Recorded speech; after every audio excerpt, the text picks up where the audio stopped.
ഗ്രാമമെൻ ഹൃദയം നൂറുരുളി ചതുശതം നേദിച്ച നൂറണി ഗ്രാമമെൻ ഹൃദയം മഹാനൈവേദ്യ മധുരം വിളമ്പിയ മഠമാണടി എൻ്റെ ഹൃദയം സമൂഹ മഠമാണടി എൻ്റെ ഹൃദയം മഹാനൈവേദ്യ മധുരം വിളമ്പിയ മഠമാണടി എൻ്റെ ഹൃദയം സമൂഹ മഠമാണടി എൻ്റെ ഹൃദയം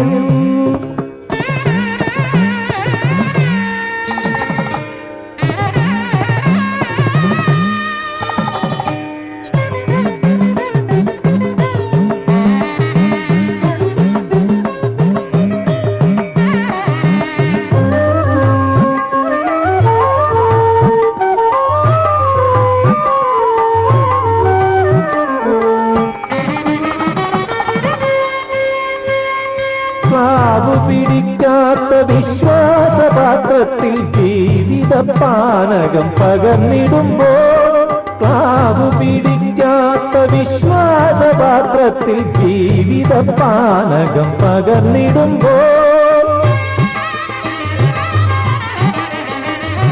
ശാസ്താപ്രീതിക്ക് ശരണം വിളിക്കുമെൻ ആസ്തിക്യ ബോധത്തിലയ്യപ്പൻ ശാസ്താപ്രീതിക്ക് ശരണം വിളിക്കുമെൻ ആസ്തിക്യബോധത്തിലയ്യപ്പൻ ഹരിഹരസുതനയ്യനയ്യപ്പൻ നൂറുരുളി ചതുശതം നേദിച്ച നൂറണി ഗ്രാമമെൻ ഹൃദയം മഹാനൈവേദ്യ മധുരം വിളമ്പിയ മഠമാണടി എൻ്റെ ഹൃദയം സമൂഹ മഠമാണടി എൻ്റെ ഹൃദയം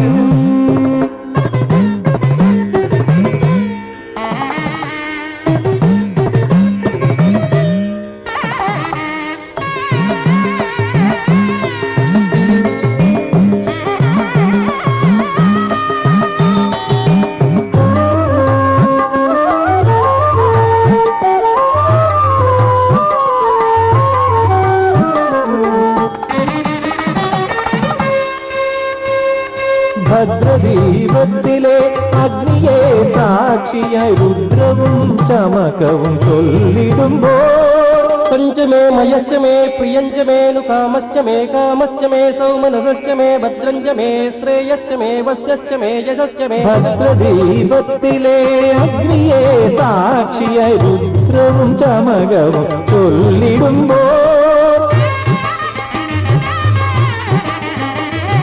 വഞ്ചിപ്പാട്ടിൻ്റെ എതിരേറ്റിനെത്തുമെൻ നെഞ്ചക ശ്രീലകത്തയ്യപ്പൻ വഞ്ചിപ്പാട്ടിൻ്റെ എതിരേറ്റിനെത്തുമെൻ നെഞ്ചക ശ്രീലകത്തയ്യപ്പൻ പണിമല മണികണ്ഠൻ അയ്യപ്പൻ നൂറുരുളി ചതുശതം നേദിച്ച നൂറണി നാമമെൻ ഹൃദയം മഹാനൈവേദ്യ മധുരം വിളമ്പിയ മഠമാണടി എൻ്റെ ഹൃദയം സമൂഹ മഠമാണടി എൻ്റെ ഹൃദയം നൂറുരുളി ചതുശതം നേദിച്ച നൂറണി നാമമെൻ ഹൃദയം മഹാനൈവേദ്യ മധുരം വിളമ്പിയ മഠമാണടി എൻ്റെ ഹൃദയം സമൂഹ മഠമാണടി എൻ്റെ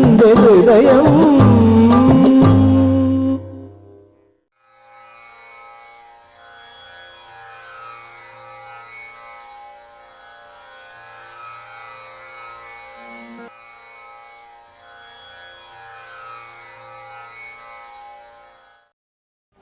हर हर नमः पार्वती पतये गणपति स्वामिन्ने समेत श्री हरिहर पुत्र स्वामिन्ने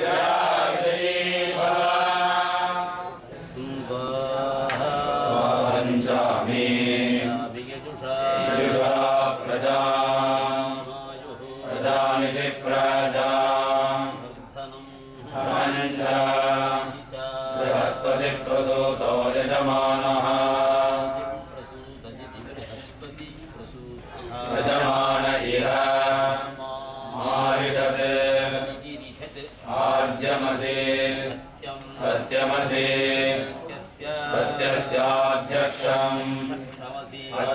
समित्यधीर्षम् हविरसि वैश्वानरं वैश्वदेवम्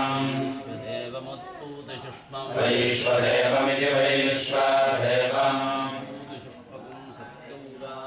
उद्बोधसुष्ममित्युद्बोधा सुष्मम् सत्योजा इति सत्याभोजाः असि सहमानम् असि सहस्व अराति सहस्व अराति यतः सहस्व पृतना सहस्व पृतन्यत इति पृतन्यतः सहस्रवीर्यमिति सहस्रवीर्यम् तन्मा जिन्वाज्यस्य आज्यमसि सत्यस्य सत्यम् असि सत्यायुः सत्यायुरिति सत्यायुः असि सत्यसुष्मम् सत्यसुष्ममसि सत्यसुष्ममिति सत्यसुष्मम् असि सत्येन कारयामि कारयामि तस्य ते भक्षीय पञ्चानां वा वातानां यन्त्राय तत्राय गृह्णामि पञ्चानां वा यन्त्राय तत्राय गृह्णामि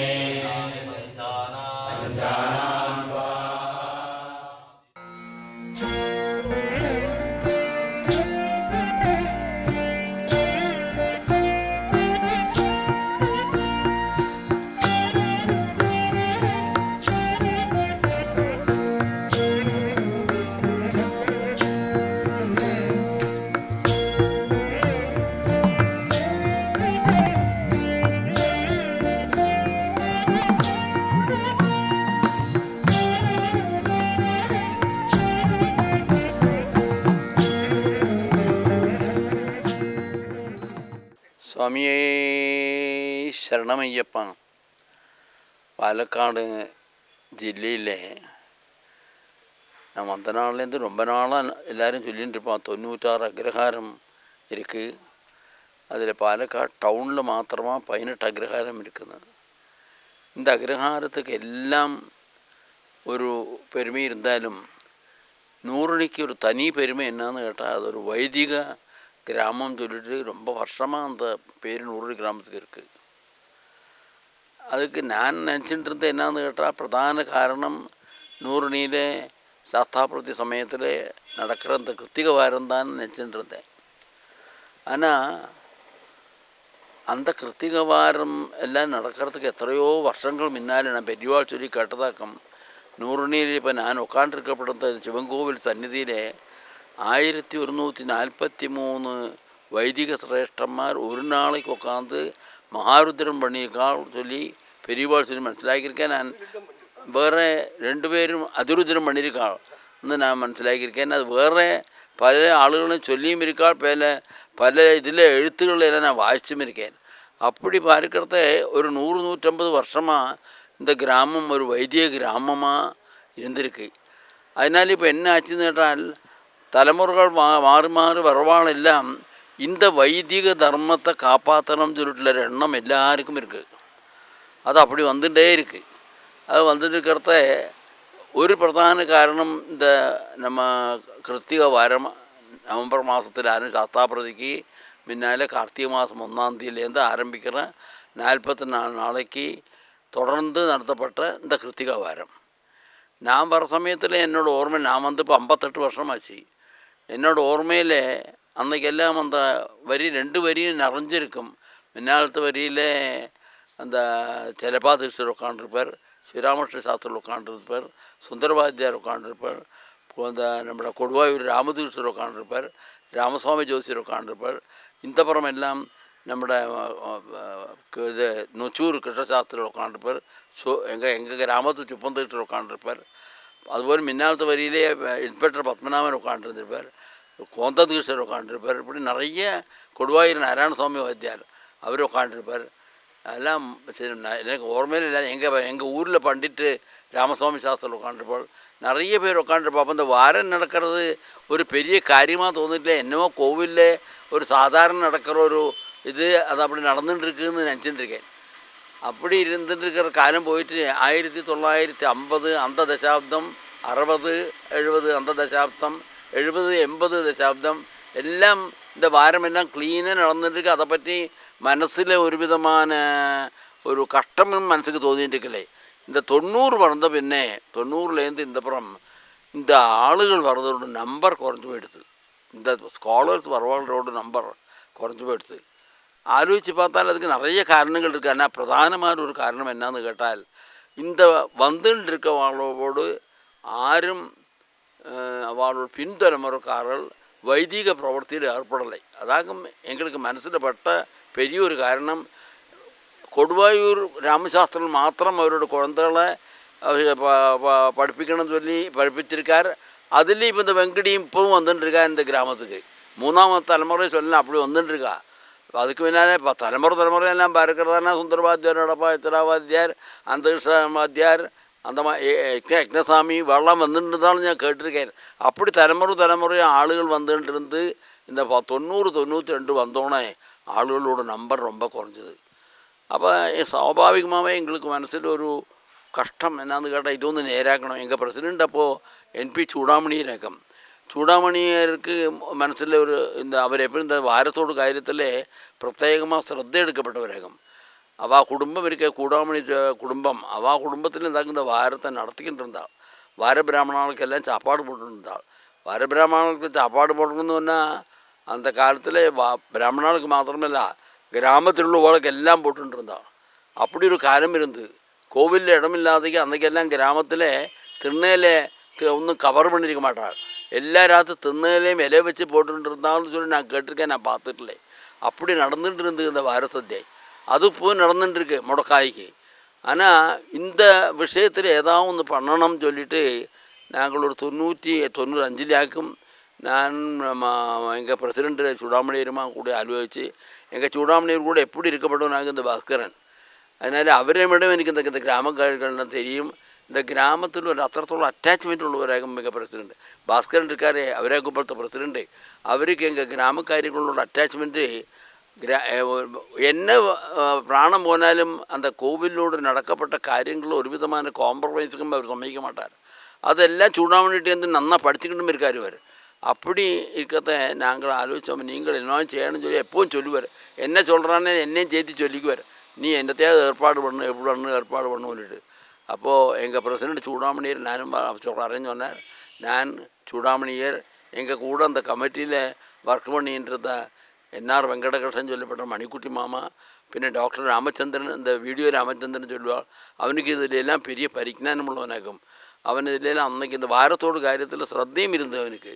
അപ്പോൾ അവൻ ഞങ്ങളമ്മ കൂടിയിട്ട് അന്നേക്ക് എന്നോ ഒന്ന് ചെയ്യണമേ ചൊല്ലിയിട്ട് കുംഭകോണത്തിൽ പോകണമെന്നാക്കി എന്നോട് ഓർമ്മയെ തപ്പോ ശരിയോ தெரியாது. அந்த போயிட்டு அங்கேருந்து ரமண தீட்சிதரை பார்த்தோம். ரமண தீட்சிதரை பார்த்தோன்னே நீங்கள் வந்த காரியம் ரொம்ப நல்ல காரியம். எனக்கு ஒரு அபிப்பிராயம் சொன்னது நான் உங்கள்கிட்ட சொல்கிறேன். நீங்கள் திப்பிராஜபுரம் சீதாராம கன்னிபாடிகளை போய் பாருங்கோ, அவர் இதுக்கு ஏதாவது ஒரு வழி சொல்லி தருவார் சொன்னார்.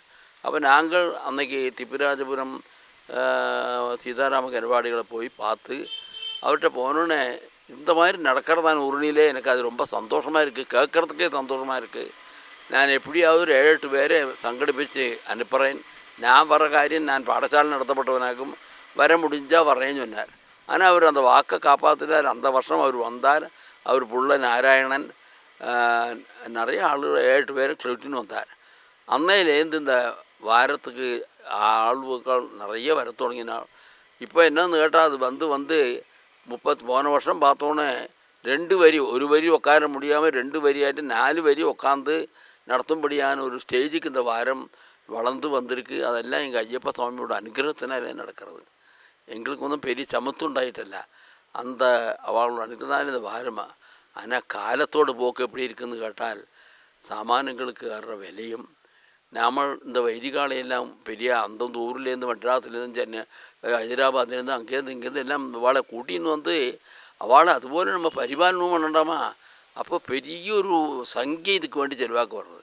போன வருஷம் நான் கேட்டோன்னு இவாள் ஏகദേശம் 20 லட்சம் ரூபா நம்ம இதுக்கு செலவாக்கியாச்சிடான்னு சொன்னோன்னே மனசுக்கே பெரிய இது എന്നേക്ക് நடந்து வராதப்பா, இதுக்கு ஏதாவது ஒரு മാറ്റം വരണമോ ചൊല്ലിട്ട് ഇല്ലട്ടാ ഇതൊരു ഫണ്ട് നമ്മൾ പ്രത്യേകമായി രൂപീകരിക്കണം, ഇല്ലട്ടാൽ നമുക്കും താങ്കാതെ നമുക്ക് പിന്നാലെ വരപ്പെട്ട പോസ്റ്ററിറ്റിക്കും ഇത് കഷ്ടമായിരിക്കും.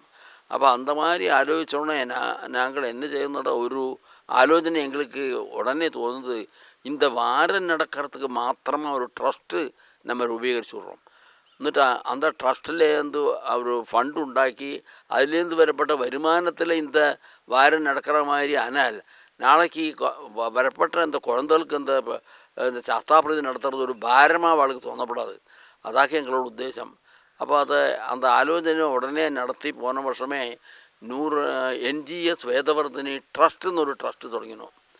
அந்த ட்ரஸ்ட் தொடங்கி போன வருஷம் எங்கிட்ட நாங்கள் இந்த மேடையில் வச்சு இது நீங்கள் ஒரு அப்பீல் பண்ணணும்னு சொல்லி சொன்னோம். அப்போ நான் நம்ம குழந்தைகள் எல்லாம் ஊரில் என்னோட பெரியவாளும் குழந்தை வாழ்க்கை எல்லாம் சொன்னேன். நான் அன்றைக்கி இதை நம்ம ஒரு கிராமத்தில் இருக்கப்பட்ட எல்லாரோடும் ஒரு சுமதலையாக்கும்.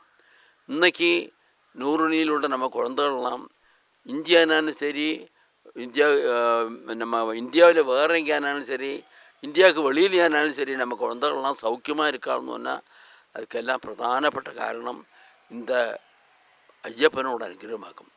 நம்ம ஊரில் நீங்கள் எல்லாருக்கும் தெரியும், നമ്മൾ എന്നെ ചെയ്താലും എന്നെ തുടങ്ങിനാലും ഇന്നാലും എഴുതപ്പെട്ട വാർത്ത ஐயப்பர் சுவாமி சகாயம்னு எழுதுவார். கணக்கு புஸ்தகம் தொடங்குறதானாலும் அதுதான் எழுதுவாள். அப்படி ஐயப்பர் சுவாமி பேரில் நம்பிக்கை வச்சுருக்கப்பட்டால் அதனாலேயாக்கி நம்ம இன்றைக்கி எல்லாம் சௌக்கியமாக இருக்கும். நம்ம குழந்தைகளுக்கு ஒரு இடத்துல ஒரு தோஷமும் கிடையாது. லைஃப்பில் പിന്നെ ഉയർച്ച വളർച്ച തളർച്ച ഇതെല്ലാം വരും. ஆனால் അതെല്ലാം காப்பாற்றப்பட்ட ஒரு ஆளுண்டு, அது ஐயப்ப சுவாமியாகும்.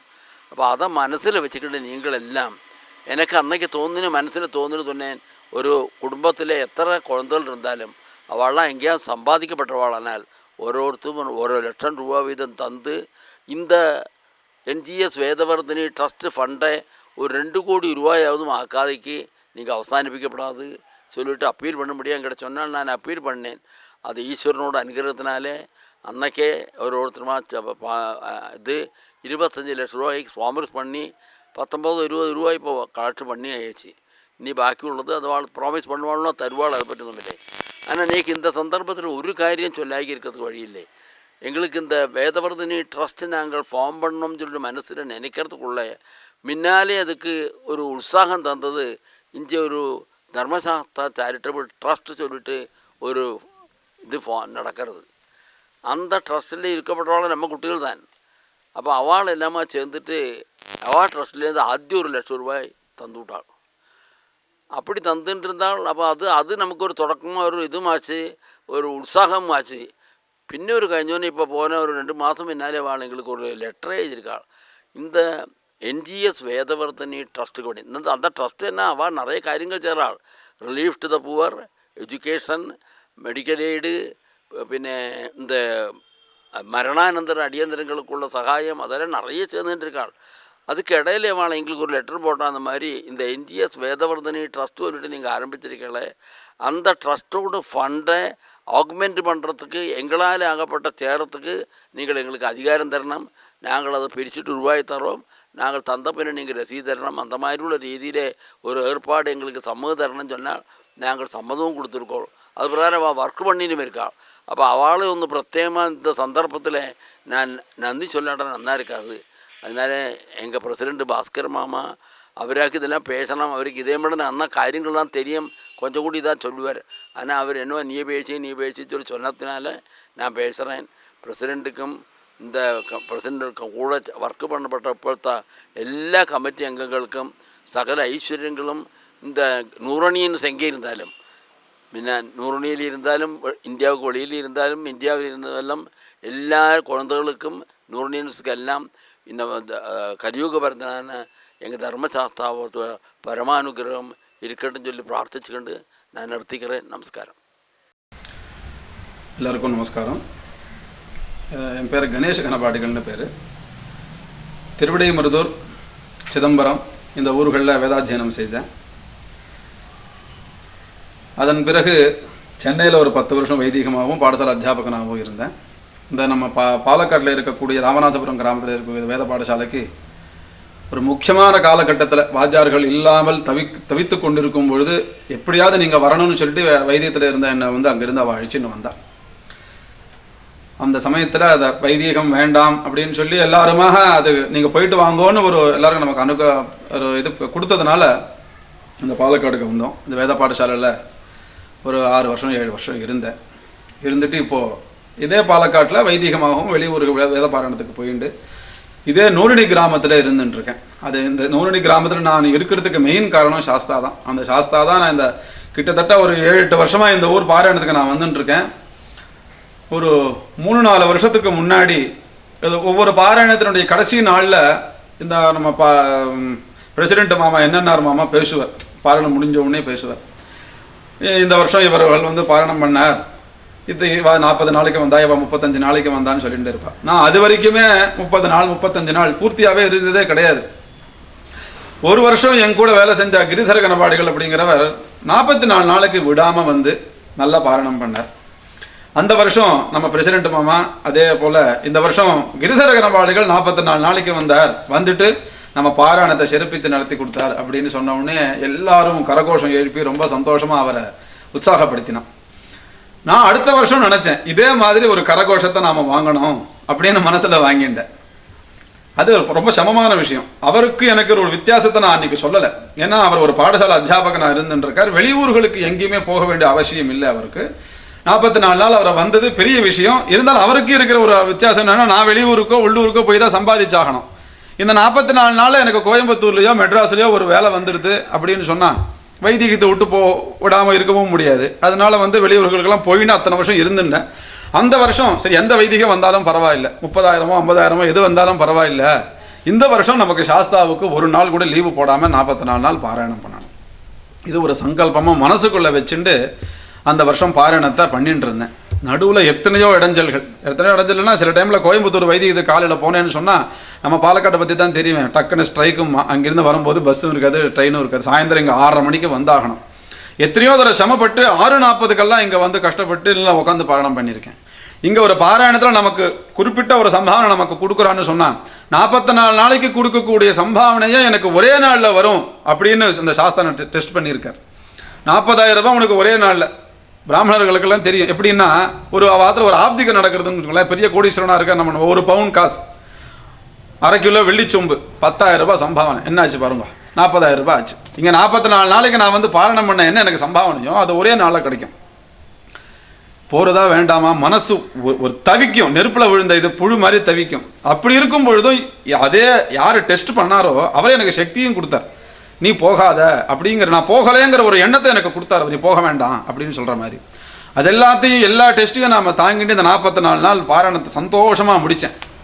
முடிச்சப்புறம் நான் எதை உத்தேசிச்சு இந்த பாராயணம் பண்ணேன், இந்த 44வது நாள் பூர்த்தி தினத்தன்னைக்கு நம்ம பிரசிடென்ட் மாமா போன வருஷம் கிரிதர கணபாடுகளை சொன்ன மாதிரி நம்மளையும் சொல்லுவார். நம்மளையும் அதே மாதிரி சொல்லுவார். நமக்கும் ஒரு கரகோஷம் எல்லாருக்கும் பெருமை கிடைக்கும் அப்படின்னு சொல்லிட்டு உட்காந்துட்டு இருந்தேன். அந்த வருஷம் பாருங்க, அந்த என்னென்ன மாமா பிரசிடென்ட் மாமா நான் 44 நாளைக்கு வந்தேன்னு ஒரு வார்த்தை கூட சொல்லவே இல்லை. அவர் பாட்டுக்கு எப்போதும் போல எல்லாத்தையும் சொன்னார்.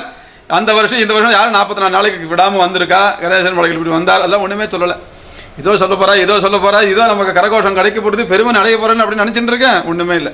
அப்படியே திரும்பி பார்த்தேன் அவரை. நான் எதுக்காக, நான் மனசில் ஒரு சங்கல்பம், இதுக்காக தான் இப்படி நினச்சிட்டு தான் நான் சங்கல்பம் பண்ணிட்டேன் அப்படின்ட்டு. ஆனால் அந்த சாஸ்திரம் என்ன பண்ணாருன்னு நல்லா கவனிக்கணும். கரெக்டாக அதை வேதபாராயணம் முடிச்சுட்டு சந்தோஷமாக போகிறேன். இப்படி கை தட்டலாம் பரவாயில்ல அப்படின்னு சொல்லிட்டு உள்ள ஒரு கிளேசமும் இருந்தது. உள்ளே ஆற்றுக்கு போனால் ஒரு 2-3 நாள் இருக்கும். இந்த தர்ம சாஸ்தா பிரீத்தி அன்னைக்குன்னு வச்சுங்களேன். பாராயணம் முடிஞ்ச 2-3 நாளில் சாஸ்தா பிரீத்தி. அன்றைக்கி ஒரு வைதிகத்துக்கு வெளியில் போயிருக்கேன். ஒருத்தர் எனக்கு ஃபோன் பண்ணுறார், இது மாதிரி உங்களை அவசியம் பார்க்கணும், உடனே கிராமத்துக்கு வாங்கும் அப்படின்னு சொல்லி. என்ன விஷயமாமா அப்படின்னு சொன்னேன். அந்த அவர் சொல்லும் போது ஒரே சப்தம், பயங்கரமான சப்தம், காதில் விழ மாட்டேங்கிறது. சாஸ்தா வெளியில் வந்துட்டுருக்கார், யானையில் ஏறி வெளியில் வந்துட்டுருக்கார், காதில் விழமாட்டேங்கிறது. உங்களுக்கு ஒரு வீடு வந்திருக்கு, அதை மட்டும் இப்போ சொல்கிறேன், பாக்கி விஷயங்களை அப்புறம் பேசலாம்னு சொல்லிட்டு கட் பண்ணி சாயந்தரம் வாங்கும் அப்படின்ட்டு. சரி அப்படியா அப்படின்னு சொல்லிட்டு நேராக கிராமத்துக்கு வந்தேன். சாயந்தரம் வந்து வீடு காமிக்கிறேன்னு சொன்னால் வீடு பார்க்குறதுக்கு வந்தேன்.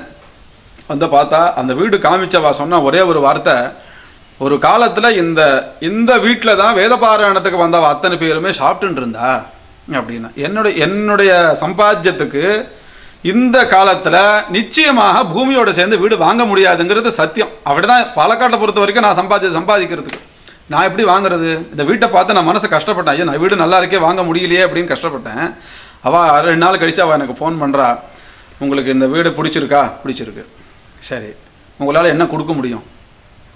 நீங்கள் பொதுவாக வீடு வாங்குறவ என்ன சொல்லுவா, ஒரு ரேட் ஃபிக்ஸ் பண்ணி இது எங்களுக்கு ரேட்டும்பா. அவள் எனக்கு ஃபோன் பண்ணி உங்களால் என்ன கொடுக்க முடியும்னு கேட்டான். என்ன என்னால் இவ்வளோ தான், என்ன மொத்தமாக தொடச்சா இதுதான் என் கையில் இருப்பது அப்படின்னு. இன்னொன்று எக்ஸ்ட்ரா பாயிண்ட் சொல்கிறேன். நீ இவ்வளோதான் இருக்குது, எக்ஸ்ட்ரா 1 லட்ச ரூபா வச்சுட்டு இருக்கேன், அது ரிஜிஸ்ட்ரேஷனுக்கு அப்படின்னு. அந்த ரிஜிஸ்ட்ரேஷன் காசு நீங்களே வச்சுக்கோங்க, இந்த நீங்கள் சொன்ன படத்தில் நாங்கள் இந்த வீடை உங்களுக்கு கொடுத்துட்றோன்னு சொன்னேன். அப்போ தான் இந்த சாஸ்தா எனக்கு மனசில் பட்டது. நாம் வந்து ஒரு ஜஸ்ட் ஒரு கைத்தட்டலுக்காக இந்த பாரணை நினச்சோமேடா, அவர் என்ன மனசில் நினச்சிட்டு இருக்கார்? உன்னை நினச்சிட்டு இருக்கார். உனக்கு எது சாஸ்வதம், எது உன் மனசில் உண்மையான எண்ணம் இருக்குது, உனக்கு எது உனக்கு தேவை, நீ கேட்டதை நான் கொடுக்க மாட்டேன். உனக்கு என்ன உண்மையான தேவையோ அதை நான் உனக்கு தீக்கிறேன். நீ எனக்கு தேவையானதை கொடுத்துட்ட, மனசார கொடுத்துட்ட, நான் என் மனசால உனக்கு தேவையானதை கொடுக்குறேன்னு சொல்லி இந்த ஒரு பெரிய அனுகிரகத்தை கொடுத்த பெரிய பகவான் நமக்கு பிரத்யக்ஷம் இந்த தர்மசாஸ்திரம். அந்த இதனால, அந்த ஒரு அனுகிரகத்தினால வருஷா வருஷம் இப்படி பண்ணணும். அதான் இனிமேல் ஒரு பிரார்த்தனை ஒன்றும் கிடையாது, பிரார்த்தனையே இல்லை. பிரார்த்திக்காமலேயே நம்மளுக்கு இப்படி அனுகிரகம் பண்ண அந்த பகவானுக்கு நம்ம இன்னும் இந்த ஜன்மா முழுக்க பண்ணி தானே ஆகணும் அப்படிங்கிற ஒரு கடமையினால இப்படி செய்யணும், வருஷா வருஷம் இதே போல செய்யணும்னு சங்கல்பம் எடுத்துக்கிட்டா கூட ஒரு ஆசை இருந்துருக்கு. அந்த ஆசையை பூர்த்தி செய்யக்கூடிய ஒரு சக்தி அந்த பகவான் இருக்கிறதுனால அவர் என்ன அதுக்கு அனுகிரக பாத்திரங்களை மாற்றணும், அவர் எனக்கு ஆசீர்வாதம் பண்ணணும்னு சொல்லிட்டு வேண்டிக்கிறேன். ஹர ஹர நம பார்வதி பதஜே ஹர ஹர மகாதேவ சுவாமி சரணமையப்பா. குரு பிரம்மா குரு விஷ்ணு குருர்தேவோ மகேஸ்வரः குரு சாட்சாத் பரம் பிரம்ம தஸ்மை ஸ்ரீ குரவே நமः. குரவே சர்வலோகானாம் ஹிடஜே பவரோகிணாம் நிதஜே சர்வவித்யானாம் தட்சிணாமூர்த்தயே நமः. சத்குரு சரணாரவிந்தாப்யான் நமः. வேதசிவः சிவோ வேதः வேதாத்தியாயி சதாசிவः தஸ்மாத் சர்வ பிரயத்னேன வேதாத்தியாயனம் அர்ச்சயேத் அப்படின்னு சொல்கிறது ஸ்மிருதிகள்லாம். வேத சிவ, வேதம்தான் சிவன்.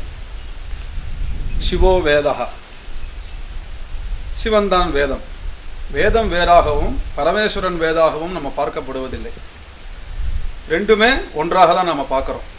அதில் வேதாத்தியாயி சதாசிவா, அந்த பரமேஸ்வரனை நம்ம எந்த ரூபத்தில் பார்க்க முடியும் நேராக அப்படின்னு சொன்னால், அந்த பரமேஸ்வர ஸ்வரூபமாக இருக்கக்கூடிய அந்த வேதத்தை எவன் அத்தியனம் செய்திருக்கிறானோ அந்த பிராமணன் வேதாத்தியாயி. அப்போ அந்த வேதாத்தியாயி எப்படி இருக்கான்? பரமேஸ்வர ஸ்வரூபமாகவே எப்பொழுதும் இருந்துட்டு இருக்கான். அப்போது வேதாத்தியாயி சதாசிவா, அந்த பரமேஸ்வர ஸ்வரூபமாகவே இருக்கக்கூடிய அந்த வேதாத்தியனம் செய்த அந்த பண்டிதனை தஸ்மாத் சர்வ பிரயத்னேன வேதாத்தியாயனம் அர்ச்சயேத், எப்பேற்பட்ட முயற்சிகளையாவது எடுத்து கஷ்டப்பட்டாவது அவளை நம்ம ஆத்துக்கு அழைச்சிண்டு கோயில்களில் வேத பாராயணம்லாம் செய்ய சொல்லி அந்த வேத பிராமணர்களை அர்ச்சனை செய்வது, பூஜை செய்வது என்பது நம்மளுடைய பாரம்பரியமாக சனாதன தர்மத்தில் இருக்கக்கூடிய எல்லா மக்களும் செய்து கொண்டிருக்கிற ஒரு பெரிய தர்மமாகவும் ஒவ்வொருத்தருடைய தர்மமாகவும் சொல்லப்பட்டிருக்கு. வேத சிவ சிவோ வேதா வேதாத்தியாயி சதாசிவா தஸ்மாத் சர்வ பிரயத்னேன வேதாத்தியாயனம் அர்ச்சயே. அதே இன்னொரு இடத்துல சொல்லும் பொழுது, தெய்வாதீனம் ஜெகத் சர்வம் மந்திராதீனம் து தெய்வதம் தன் மந்திரம் பிராமணாதீனம் பிராமணோ மம தேவதா அப்படின்னு சொல்றது. இந்த பிரபஞ்சம் முழுக்க தெய்வத்துக்கு தான் கட்டுப்பட்டு இருக்குன்னு நமக்கும் தெரியும். நம்மளுடைய நம்பிக்கை நம்ம கண்ணுக்கு நேராக பார்க்குறோம். இந்த ஜகத்து முழுக்க தெய்வத்துக்கு கட்டுப்பட்டு இருக்கு. தெய்வாதீனம் ஜெகத் சர்வம். அந்த தெய்வம் யாருக்கு கட்டுப்பட்டு இருக்கு? மந்திராதீனம் து தெய்வதம். அது நம்ம நல்லா புரிஞ்சுக்கணும். அந்த தெய்வம் மந்திராதீனமாக இருக்கிறது. மந்திராதீனம்னா அந்த மந்திரத்துக்கு அந்த தெய்வம் கட்டுப்பட்டு இருக்கு. அது நம்மளுடைய நம்பிக்கையில் நம்ம எப்படி அதை தெரிவிக்கிறோம், எப்படி காண்பிச்சுக்கிறோம் நம்மன்னா, நமக்கு ஒரு 10 நாள் தீட்டு வருது. 10 நாள் தீட்டு கழிஞ்ச உடனே 11வது நாள் நம்ம மாத்திரம் ஒரு புண்ணியாகவாசனம் ஜபிக்க சொல்லி ஒரு மந்திரத்தை, புண்ணியாகவாசன மந்திரத்தை சொல்லி அந்த ஜலத்தை நமக்கு புரோக்ஷணம் பண்ணிட்டு அதை நம்ம பிராசனம் பண்ணி வீடு ஃபுல்லாக தெளித்து அதுக்கப்புறம் நம்ம வந்து கோயில்களுக்கோ நல்ல காரியத்துக்கோ விளக்கேற்றுறதுக்கோ நம்ம போயின்னு இருக்கோம். ஆனால் அந்த 10 நாள் நம்ம ஒன்றுமே பண்ணுறதில்ல. விளக்கேற்றுறதில்ல, ஒரு நல்ல காரியத்துக்கு போகிறதோ கோயிலுக்கு போகிறதோ நம்ம ஒன்றுமே செய்யறதில்ல. அப்போ அந்த 11ஆவது நாள் அதே நம்மாத்திலே இருக்கிற பைப்பில் இருக்கிற ஜலத்தை நம்ம பிடிச்சிட்டு நம்ம வெறுமனை குடிக்கலாமே. அந்த 11ஆவது நாள் நம்மளே ஜலத்தை குடிச்சிட்டு கோவிலுக்கு போக வேண்டியது தானே. ஏன் நம்ம அப்படி போறது இல்லைன்னா மந்திரத்துக்கு மேல இருக்கிற நம்பிக்கை. அந்த மந்திரம் சொல்றதுனாலேயே வருண பகவான் அதுல வரார். அந்த மந்திரத்துக்கு கட்டுப்பட்ட வருணன் அந்த ஜலத்துல இருந்துட்டு இந்த மந்திரம் சொன்ன உடனேயே அந்த ஜலத்துல வருண பகவானுடைய சாநித்தியம் ஏற்பட்டு நாம் அந்த ஜலத்தை குடிக்கிறதுனாலையும் அதை நம்ம வீடு ஃபுல்லா புரோக்ஷணம் பண்ணுவதனாலையும் நமக்கு சுத்தி, நமக்கு கிரகத்துக்கு சுத்தி ஏற்பட்டு நாம எல்லா கோயில்களுக்கும் எல்லா நல்ல காரியங்களுக்கும் கலக்கக்கூடிய ஒரு பவர் நமக்கு கிடைக்கிறது அப்படின்னு நம்ம நம்பிக்கை வைக்கிறோம். அதே போலதான் நம்ம சாஸ்தா கோவிலையோ கும்பாபிஷேகம் நடக்க போறதுன்னு வச்சுக்கோங்களேன். அப்போ இந்த சாஸ்தாவை மூல விராட்டாக இருக்கக்கூடிய சாஸ்தாவை அங்கிருந்து எடுத்துட்டு இங்க ஒரு தானியாதிசயனம், க்ஷீராதிசயனம் அதங்கெல்லாம் போட்டு பெரிய அண்டால போட்டு எல்லாம் படுக்க வச்சிருப்பான். அது வரைக்கும் யாரும் உள்ளே போக மாட்டா. சாதாரணமா நம்ம உள்ளே போவோமோ, இந்த அர்த்த மண்டபத்தோட சுவாமியை தரிசனம் பண்ணுவோம், உள்ளெல்லாம் போக மாட்டோம். ஏன்னா அந்த ஹரிஹரபுத்திரனுடைய தர்மசாஸ்தாவனுடைய மந்திரத்தை சொல்லி அந்த சன்னிதானத்துல, அந்த மூர்த்தத்துல, அந்த சிலையில அந்த பரமேஸ்வரனை நம்ம ஆவாகனம் பண்ணியிருக்கோம். அது வரைக்கும் யாரும் தொட முடியாதது. மந்திரத்தினால ஆவாகனம் செய்யக்கூடிய தெய்வத்தை, அந்த பிம்பத்தை நம்ம வந்து அதை தொட முடியுமா? தொட முடியாது. ஆனால் இந்த கும்பாபிஷேகத்துக்காக அந்த மந்திரத்தை நம்ம வெளியில எடுக்க வேண்டியதாக இருக்கு. அப்ப என்ன பண்றோம்னா, அதே சாஸ்தாவனுடைய மந்திரத்தை சொல்லி ஒரு கலசத்துல வெளியில வச்சு அந்த கலசத்துல வந்து ஆவாகனம் பண்றோம். ஆவாகனம் பண்ண பிறகு அந்த மந்திரத்தை அந்த கலசத்தை நம்ம வெளியே எடுத்துட்டு வந்துடுறோம். அப்போ உள்ள இருக்கிற மூர்த்தத்துக்கு நம்ம பெரிய மதிப்பு ஒன்றும் கொடுக்கறது இல்லை. அந்த கலசத்தை வந்து இந்த இடத்துலயோ சுவாமியினுடைய சன்னிதியில வச்சுடுவா. இங்க எப்படி எல்லா ஆராதனையும் எல்லா தீபாராதனமும் நைவேத்தியங்களும் பாராயணங்களும் பண்ணிட்டு இருக்கோமோ அந்த கலசத்துக்கு தான் அப்ப எல்லாமே. அப்ப இங்க ஒரு டம்மி பீஸ் மாதிரி நம்ம அதை பாவிச்சுட்டு இருப்போம். அது அங்கிருந்து சரியா வரலைன்னா ஒரு கடப்பாரை வச்சு கூட பேத்து சுவாமியை தூக்கின்னு வந்துடுவோம். ஏன் பயம் இல்லையா? கற்பூரக்காரத்தை அந்த பாராயண சமயங்கள்ல கற்பூரஹாரத்தை காமிச்சா எல்லாரும் பயந்துண்டு சாஸ்தா பிரீதி சமயத்துல பார்த்தா எல்லாருமே சாஸ்தா ரூபமாகவே இருக்கக்கூடிய அந்த சமயத்துல அந்த மூர்த்தத்தை பார்த்து பயப்பட வேண்டிய நாமல் இந்த ஆவாகனம் பண்ண அடுத்த க்ஷணமே பயம்லாம் போயிடுறது. அங்க வெறும் மூர்த்தம் தான் இருக்கு, வெறும் சிலைதான் இருக்கு. அந்த சுவாமியினுடைய சாநித்தியம் கலசத்துக்கு வந்தாச்சு அப்படிங்கிற தைரியத்துல அந்த சன்னிதானத்துல இருக்கக்கூடிய மூர்த்தத்தை அப்படியே பேத்துன்னு எடுத்துன்னு வந்து நம்ம குழந்தை மாதிரி பாவிச்சுட்டு அபிஷேகம் பண்றது என்ன, தேய்க்கிறது என்ன, படுக்க போட்டு அலங்காரம் பண்றது என்ன, என்னென்னமோ ஒட்டகாசெல்லாம் பண்றோம். திரும்பி கும்பாபிஷேகம் நடக்கிறது. இந்த கலசத்துல இருக்கக்கூடிய அந்த சுவாமியினுடைய சாநித்தியம் இருக்கக்கூடிய அந்த கலசத்தை நல்ல இடத்துல வச்சு வேத பாராயணங்கள்லாம் பண்ணி அந்த வேதத்தினால சுவாமிக்கு இன்னும் சாநித்தியம் ஏற்பட்டு அந்த